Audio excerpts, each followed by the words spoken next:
വേനൽ ചൂടിൽ വെന്തുരുകി തൃത്താല. താപനില ദിവസവും വർദ്ധിച്ചു വരുന്ന സാഹചര്യത്തിൽ ആളുകൾ അതീവ ജാഗ്രത പാലിക്കണമെന്ന് അധികൃതർ മുന്നറിയിപ്പ് നൽകി. അയ്യോ, ചൂടിനെ പറ്റി പറയാതിരിക്കാൻ നല്ലത്. എന്ത് ചൂടാ, എപ്പോഴും അത് കഴിഞ്ഞ വർഷത്തിലുണ്ടായില്ലെന്ന സംശയമുണ്ട്. പുറത്തിറങ്ങാൻ പറ്റാത്ത അവസ്ഥയാണ്. ഒരു ദിവസം ഇപ്പോൾ 4-5 ബോട്ടിൽ വെള്ളം കുടിക്കേണ്ട അവസ്ഥയാണ്. പകൽ മാത്രമല്ല, രാത്രിയിലും ചൂടും പുഴുക്കവും തുടരുകയാണ്. അതിരാവിലെ മാത്രമാണ് നേരിയ ആശ്വാസമുള്ളത്. എന്നാലും വീടിനകത്ത് ഫാനും എസിയും ഒന്നുമില്ലാതെ നിൽക്കാനോ ഇരിക്കാനോ പറ്റാത്ത സാഹചര്യമാണ്. സംസ്ഥാനത്ത് ഏറ്റവും കൂടുതൽ ചൂട് അനുഭവപ്പെടുന്നത് പാലക്കാട് ജില്ലയിലാണ്. 40 ഡിഗ്രി സെൽഷ്യസ് ആണ് കഴിഞ്ഞ ദിവസം പാലക്കാട് രേഖപ്പെടുത്തിയ ഉയർന്ന താപനില. രാവിലെ 11 മണിക്കോ 3 മണിക്കോ ആണെങ്കിൽ പോലും പുറത്തിറങ്ങിയാൽ പൊള്ളുന്ന രീതിയിലാണ് ചൂട് അനുഭവപ്പെടുന്നത്. കൊടും ചൂടിൽ വെള്ളിയാങ്കൽ ഉൾപ്പെടെയുള്ള ഡാമുകളിലും ജലനിരപ്പ് വലിയ രീതിയിൽ കുറഞ്ഞിട്ടുണ്ട്. കഴിഞ്ഞ വർഷം ഇതേ മാസമുണ്ടായിരുന്ന ജലനിരപ്പിനേക്കാൾ താഴെയാണ് ജില്ലയിലെ ഡാമുകളിൽ ഇപ്പോഴുള്ള ജലനിരപ്പ്. ചൂട് വർദ്ധിക്കുകയും പ്രദേശത്ത് അസഹനീയമായ താപനില അനുഭവപ്പെടുകയും ചെയ്യുന്നു. ചൂട് എന്ന് പറഞ്ഞാൽ എന്താ ചൂട് ചേട്ടാ? ഇതിപ്പോൾ ഷീറ്റായ കാരണം ഇവിടെ നിൽക്കാൻ പറ്റണില്ല. ഇപ്പം കാലത്ത് 6 മണി നമ്മളെ മില്ല് ഉറങ്ങണേ, കൊപ്പരാട്ടം പറ്റണില്ല. അയാത് ചൂട്, എന്ത് ചൂട് എന്നാ പറയണ്ടേ? ഇപ്പം ഈ കാലത്ത് മുതൽ 6 കുപ്പി വെള്ളം കുടിച്ച് അമ്മാതിരി ചൂട്.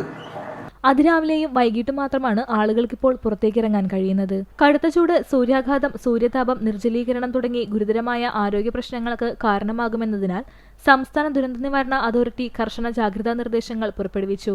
പകൽ 11 മണി മുതൽ 3 മണി വരെയുള്ള സമയത്ത് നേരിട്ട് വെയിലേൽക്കുന്നത് പരമാവധി ഒഴിവാക്കണമെന്ന് നിർദ്ദേശമുണ്ട്.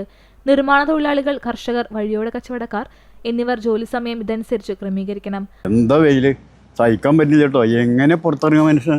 ഞാനപ്പോൾ കടൽ ഉള്ളിലിരിക്കാൻ പറ്റുന്നില്ലേ. ഉള്ളിലിരിക്കാൻ പറ്റാൻ ഞാൻ കടകൂട്ടി പോകാൻ തുടങ്ങാം.